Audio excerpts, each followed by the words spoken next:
Thank you. And as being the last speaker of the day, I don't want to mess you up with a lot of details.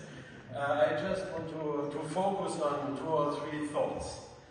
I was professional beekeeper for more than 20 years and was certified, and had a lot of arguments as well as with the Organic Association and the control groups, arguing that most of the beekeepers in Germany are small beekeepers. They have 5 to 20 beehives, and 700 euro for certification is far too expensive. But it was not possible to change the opinion of these bodies. And when I heard that Bobby came to Kilchberg, I dropped in his room, in his sleeping room, and said, Bobby, I want a certification. And now we were working for almost 2 years on this issue, and last week we signed the first contract of group certification of beekeepers in Germany. Bobby, thank you for this.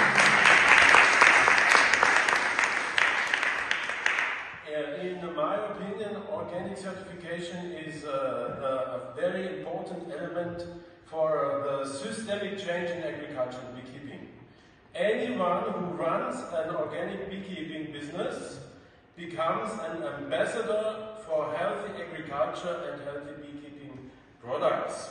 The fact that beekeepers and the bees are completely dependent on the quality of land use makes us a link between the economic interests of land managers, farmers, and the ecological interest of our people.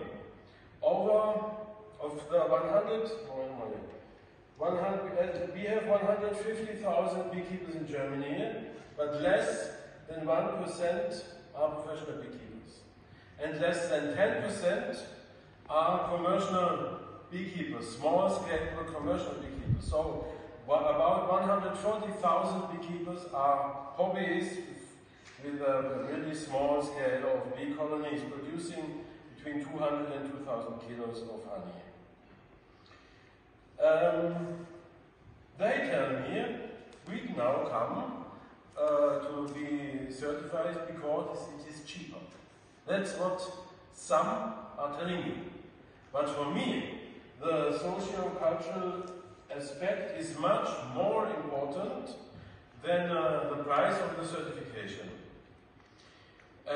Small beekeepers, in particular, are self-sufficient and produce numerous other products, as pollen, such as pollen, propolis, wax, and bee air. I don't know if you know that you can sell bee air. Bee air is a medicine. You let the client smell bee air for half an hour, 10 times or 15 times, as the doctor is advising you to do it. And this is a very good method, especially against pollen allergy and other chronic diseases. So, small-scale beekeepers distribute the bee colonies evenly across the land. Everywhere are beehives in Germany.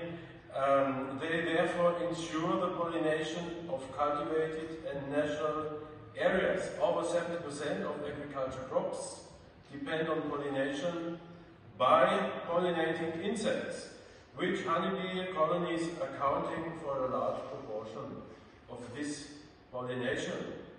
However, as you know also from your countries, the insect losses in Germany also are around 80%. Bees, wild bees, and other pollinating insects are therefore exposed to major threats. These are the loss of habitats, the use of insecticides, the cumulative use of several insecticides which are not approved, and last but not least, the lack of beekeeping skills and incorrect care, because beekeepers lack the necessary experience due to the small number of colonies.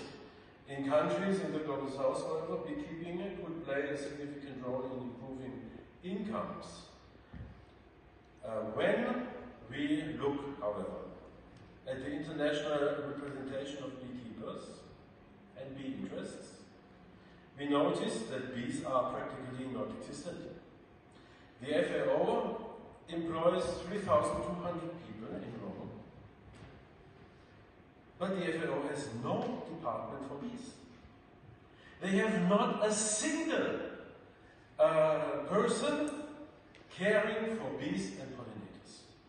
And we have been discussing it with the General Secretary and the World Association Apimondia is interfering for several years to establish a beekeeping department at FAO. How is it possible that beekeeping is not present at the FAO?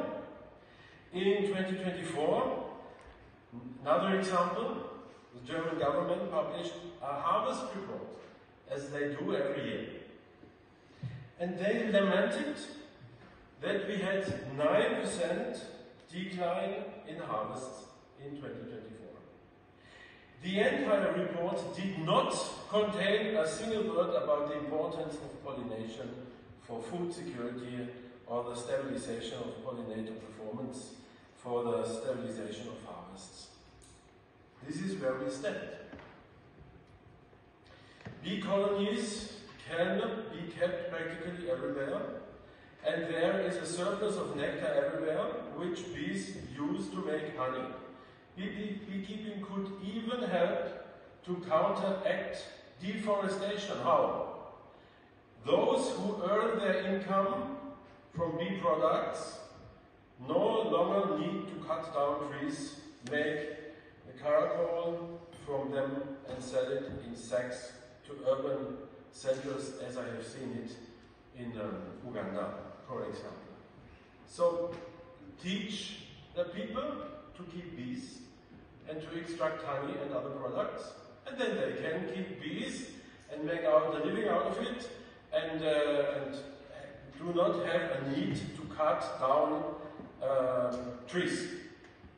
A training initiative for beekeepers in rural areas can therefore improve pollination, generate income, and thus be an alternative to the overexploitation of nature.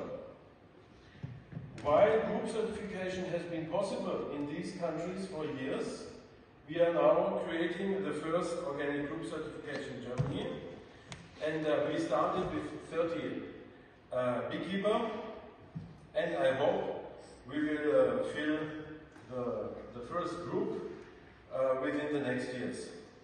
I hope also you take the idea of establishing group certifications in your countries to make it possible for small-scale farmers to improve the quality of the products and the income by selling it as an organic product. If beekeepers want to contribute to the German government's sustainability strategy of 30% organic by 2030, we will need 45,000 beekeepers within the next 5 years. And no other beekeeping association is talking about this, and even what is more important, doing something. We are the first one to start it, and I hope this will be a good example for the other beekeeping associations we have in Germany. I would like to thank my colleagues of the Biocontrol Institute, especially Bobby and Thomas, for the commitment and the passion, and let us make the organic beekeeping sector and the organic farming growing, and why not having 100% organic farming and beekeeping in 2050? Thank you for your attention.